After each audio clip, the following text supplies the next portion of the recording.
അവർക്കൊക്കെ ഭയങ്കര ബുദ്ധിയാണെന്നേ. നമ്മളൊക്കെ തലകുത്തി നിന്നാൽ പോലും ആ ലെവലെത്തുന്നത് എനിക്ക് തോന്നുന്നില്ല. ഇങ്ങനെ ആൾക്കാർ പറയുന്നത് കേൾക്കാറില്ലേ? അതുപോലെ വേറെ ചില ആൾക്കാർ പറയാറുണ്ട്, ഞാൻ ഒരു പ്രാവശ്യം ട്രൈ ചെയ്തിട്ട് ഞാൻ തോറ്റില്ലേ, ഞാൻ എന്താ വീണ്ടും വീണ്ടും ട്രൈ ചെയ്തിട്ട് ഇനി തോറ്റിട്ട് വീണ്ടും ഞാനൊരു പരാജയമാണെന്ന് എല്ലാവരെയും വീണ്ടും പ്രൂവ് ചെയ്യണോ? ഇങ്ങനെയൊക്കെ നമ്മൾ പല രീതിയിൽ നമ്മൾ പലരും ചിന്തിക്കാറുണ്ട്. നമുക്ക് ചുറ്റുമുള്ള പലരും നമ്മളോട് പറയുന്നത് കേൾക്കാറുണ്ടല്ലേ? എന്തുകൊണ്ട് എങ്ങനെ സംഭവിക്കുന്നത്? അവരുടെ മൈൻഡ് സെറ്റിൻ്റെ എന്തെങ്കിലും ഒരു പ്രശ്നം കൊണ്ടാണോ? പൊതുവെ രണ്ട് രീതിയിലുള്ള മൈൻഡ് സെറ്റാണ് പറയാറുള്ളത്. ഒന്നാമത്തത് ഗ്രോത്ത് മൈൻഡ് സെറ്റ് എന്ന് പറയുന്നത്. രണ്ടാമത്തതാണ് ഫിക്സ്ഡ് ആയിട്ടുള്ള മൈൻഡ് സെറ്റ്. ഈ പേരിൽ തന്നെ അതിൻ്റെ അർത്ഥം പറയുന്നുണ്ടല്ലേ. ഗ്രോത്ത് മൈൻഡ് സെറ്റ് എന്ന് പറയുമ്പോൾ എന്തായിരിക്കും? ആ പേരിൽ പറയുന്ന പോലെ നമുക്ക് വിജയിക്കണം, മുന്നോട്ട് പോകണം. പരാജയം വന്നാലും അത് സാരമില്ല, അത് ഞാൻ ലേണിംഗ് എക്സ്പീരിയൻസ് ആയിട്ട് എടുക്കുന്നു.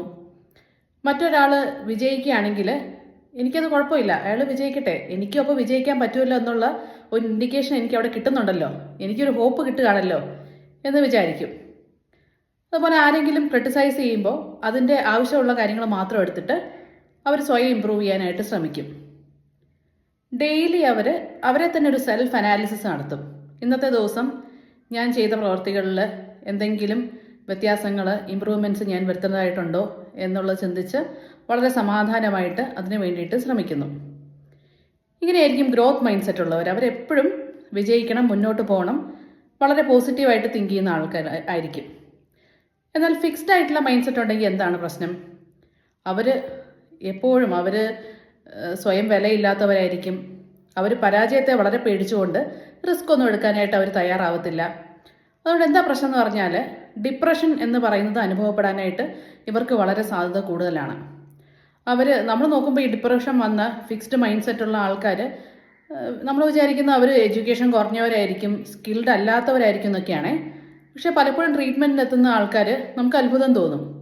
ജീവിതത്തിൽ അത്രമാത്രം വിജയിക്കുകയും അവരുടെ പഠനത്തിൽ അത്രമാത്രം നല്ല മാർക്കുകൾ സ്കോർ ചെയ്യുകയും ചെയ്തവരായിരിക്കും എന്നെക്കൊണ്ടൊന്നും സാധിക്കില്ല, ഞാനൊരു ഫെയിലർ ആണെന്ന് ചിന്തിച്ച് ഡിപ്രഷൻ അനുഭവിക്കുന്നത്. ഇത് വലിയൊരു അത്ഭുതമാണല്ലേ. അപ്പോൾ നമുക്ക് നേട്ടങ്ങൾ ഉണ്ടാകുമ്പോൾ നമുക്ക് ഒരു ഗ്രോത്ത് മൈൻഡ് സെറ്റും കൂടെ നമുക്കുണ്ടെങ്കിൽ മുന്നോട്ടും ആ ഒരു വിജയത്തിനെ കൊണ്ടുവരാനും ഫെയിലറിനെ നമുക്ക് അക്സെപ്റ്റ് ചെയ്യാനും പറ്റുള്ളൂ. പറയുന്നത് പോലെ ഒട്ടും എളുപ്പമുള്ള കാര്യമല്ലിത്. കാരണം നമ്മുടെ സാഹചര്യങ്ങൾ, നമ്മൾ ചെറുപ്പം തൊട്ടേ വളർന്നു വന്ന കേട്ട് വന്ന രീതികളൊക്കെ അടിസ്ഥാനപ്പെടുത്തിയാണല്ലോ നമ്മുടെ മനോഭാവങ്ങൾ രൂപപ്പെടുന്നത്.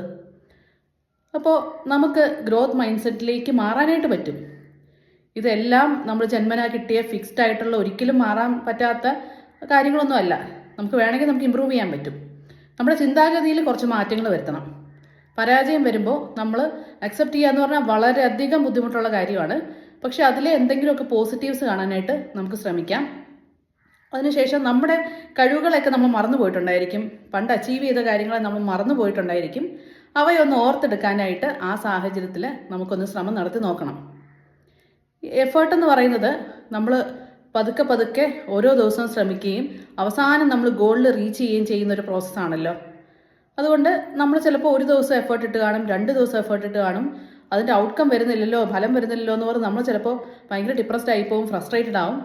കുറച്ച് വെയിറ്റ് ചെയ്ത്, ചിലപ്പോൾ മാസങ്ങൾ വേണ്ടവരും ചിലപ്പം വർഷങ്ങൾ വേണ്ടവരും നമ്മൾ വിചാരിക്കുന്ന ആ ഒരു എയിമിലേക്ക് നമ്മൾ എത്തിച്ചേരാൻ.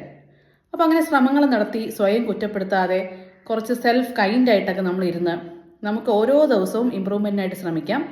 അങ്ങനെ ഒരു ഗ്രോത്ത് മൈൻഡ് സെറ്റിലേക്ക് നമുക്ക് വരാം.